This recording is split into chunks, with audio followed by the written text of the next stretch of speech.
राजा परीक्षित कलयुग के प्रथम राजा बने। और राजा परीक्षित ये कौन थे? राजा परीक्षित उत्तरा के पुत्र, अभिमन्यु के पुत्र।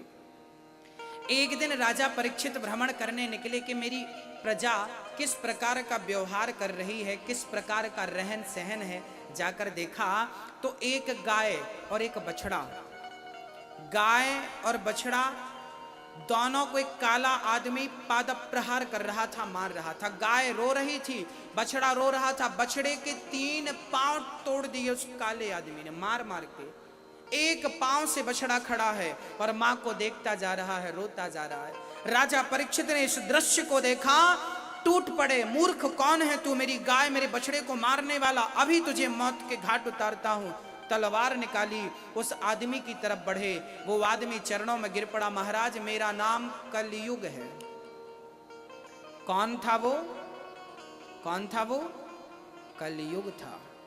कलयुग ने गाय को बछड़े को मार मार कर निकाल दिया। परीक्षित ने कहा तुमने गाय बछड़े को क्यों मारा? कलयुग बोला जहां गाय रहती है कलयुग वहां रह नहीं सकता, इसलिए गाय को पहले मैं निकाल रहा हूं ताकि मैं अपना राज्य स्थापित कर सकूं।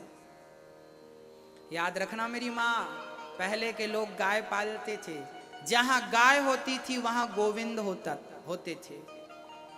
हाँ, जहां गाय का गोबर होता था वहां बहुत सारी बीमारियां नहीं होती थी पहले। अच्छा, आज के 50 साल पहले इतने हॉस्पिटल कहां थे, इतने डॉक्टर कहां थे? क्यों नहीं थे? क्योंकि इतनी बीमारियां नहीं थी, क्योंकि घर घर गाय हुआ करती थी, गोबर की खुशबू हुआ करती थी। उससे क्या होता था, जहां गाय और गोबर होता है ना वहां पर बीमारियां, टीबी जैसी बीमारियां हो तो गाय के गौशाला में सोना शुरू कर दीजिए, 15 दिन के अंदर टीबी समाप्त हो जाएगी। डॉक्टरों ने बड़े रिसर्च किए हैं गाय के गोबर में, गाय के मूत्र में पंचगव्य की बड़ी महिमाएं हैं। आपको पता है कि नहीं मुझे नहीं पता। पहले गाय पालते थे, जहां गाय होती थी वहां व्यभिचार नहीं होता था, वहां शराब नहीं होती थी।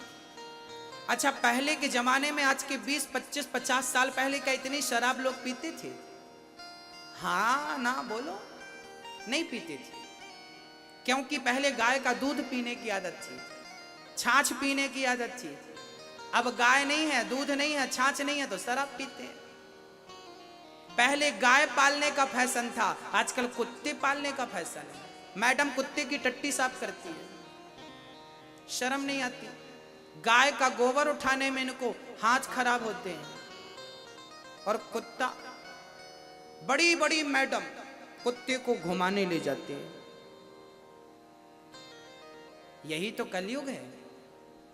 गाय को निकाल रहा है कलयुग, निकालो, और कुत्ते को घर में पाल रहे हैं लोग। इनकी बुद्धियां भ्रष्ट हो चुकी हैं। आजकल तो कुत्ते बड़ी बड़ी गाड़ी में घूम रहे हैं, और आप लोग और हम लोग क्या बिस्किट खाते होंगे जो कुत्ते खा रहे हैं? हम लोग, आप लोग क्या कपड़े पहन रहे होंगे जो कुत्ते पहन रहे हैं? बड़े ठाठ हैं। एक सज्जन बोले गुरुजी हमारा कुत्ता बड़ा ईमानदार है। हमने कहा तुम्हारे दादाजी ही तो हैं, ईमानदार क्यों नहीं रहेंगे? अरे हमारे दादाजी। हमने कहा हाँ, तुम्हारे दादाजी जब मरे थे ना तो घर का चिंतन करते करते मरे थे। घर का क्या होगा, घर का क्या होगा, घर का क्या होगा, घर का क्या होगा। भगवान ने कहा अच्छा तुम घर का चिंतन करते करते मर रहे हो, घर का कुत्ता बना के भेज दिया, अब ताकते रहो घर को। गाय की सेवा करने की परंपरा रही है। कहते हैं गाय का खुर, गाय के चरण जहां पड़ते हैं वो घर पवित्र हो जाता है। जब नया घर आप बनाते हैं ना तो पंडित जी गृह प्रवेश कराते हैं। कहते हैं गृह प्रवेश में सबसे पहला प्रवेश गाय का होता है। जिस घर में, नए घर में गाय का प्रवेश होता है वो घर रहने के योग्य होता है, वो घर शुद्ध होता है। और जिस घर में गाय ने अपने चरण नहीं रखे वो घर रहने के लायक नहीं है, वो भले सोने चांदी का क्यों ना हो।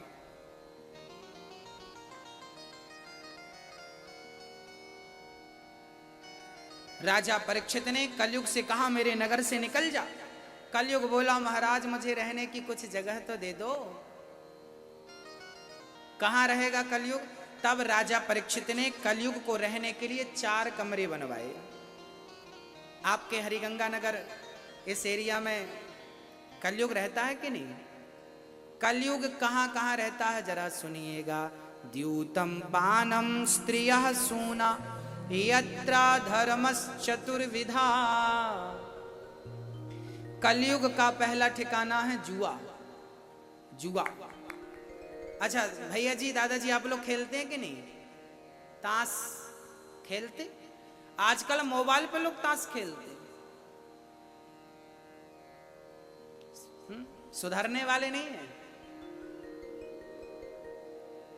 कलयुग का पहला ठिकाना जुआ।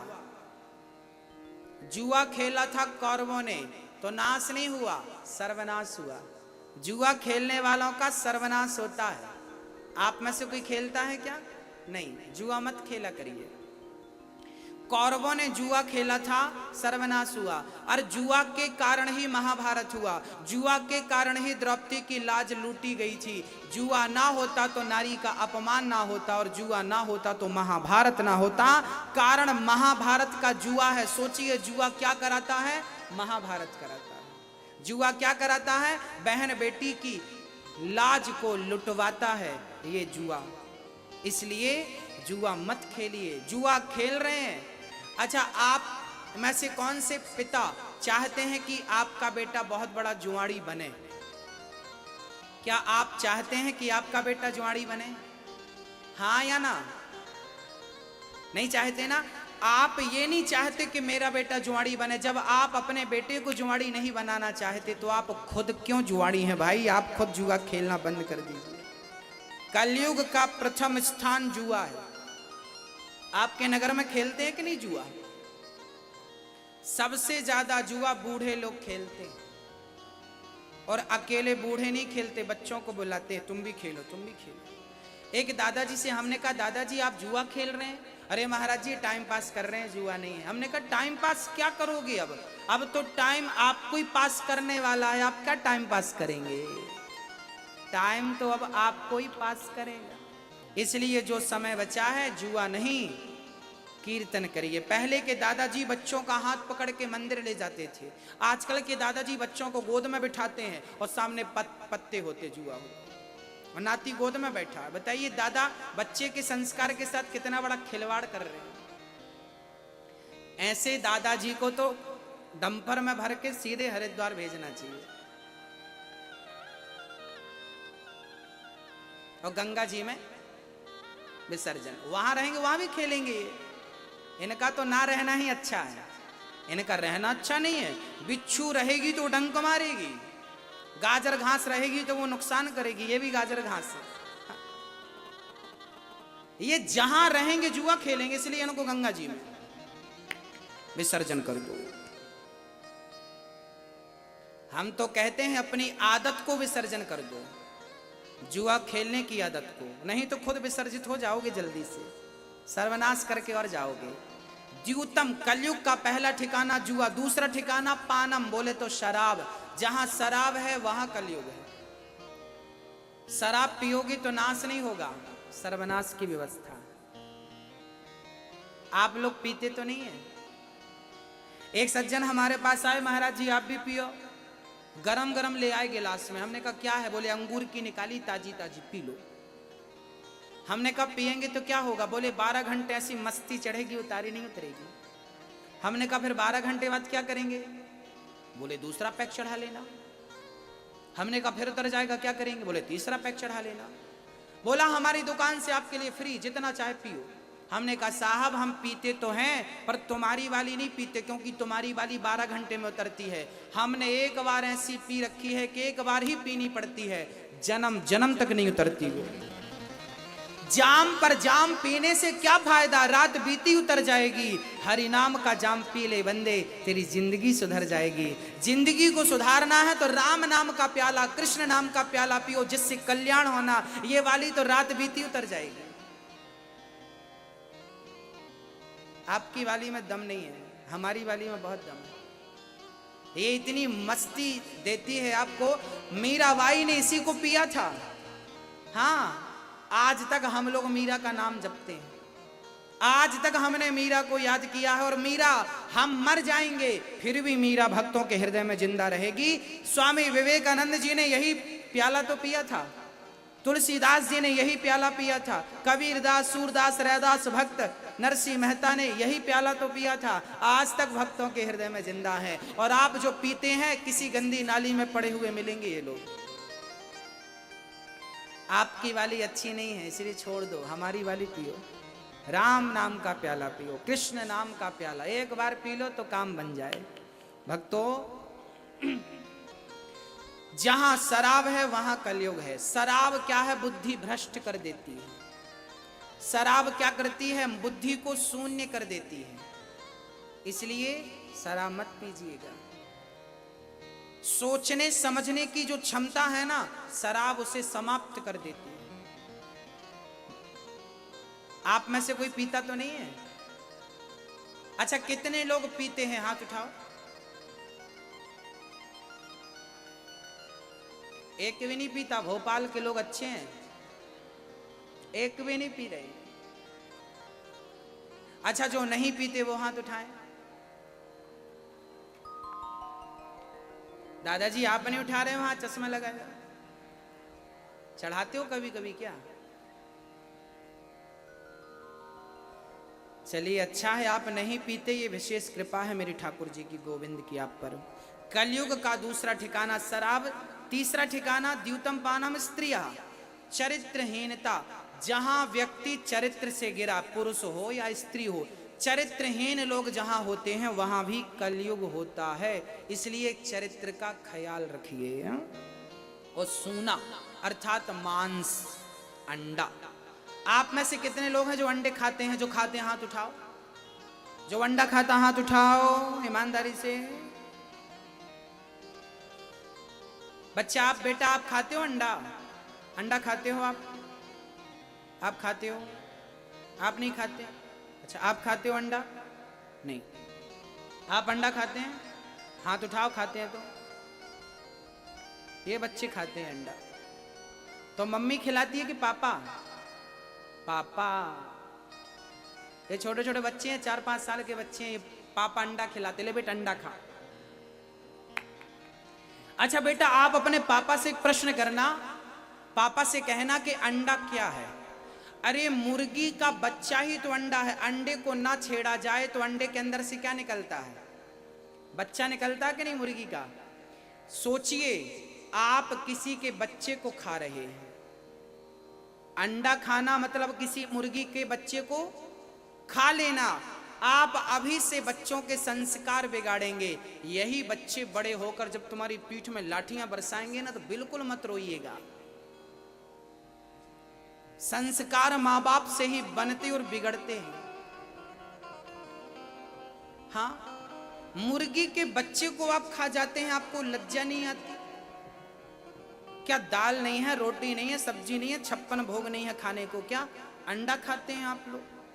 अपना धर्म भ्रष्ट करते हैं आप। हाँ, अंडा मुर्गी मछली खाने वालों के हाथ का कोई पानी पी ले तो उसकी बुद्धि भ्रष्ट हो जाए। इसलिए इन लोगों से दूर रहना चाहिए। अंडा खाने वालों से यदि आपने एक गिलास पानी पी लिया तो आपकी बुद्धि में भी उसका प्रभाव पड़ जाएगा। इसलिए पहले के लोग खान पान शुद्ध रखते थे। जाति छुआछूत नहीं था हमारे देश में। जाति किसी भी जाति के हैं आप, हमें फर्क नहीं पड़ता।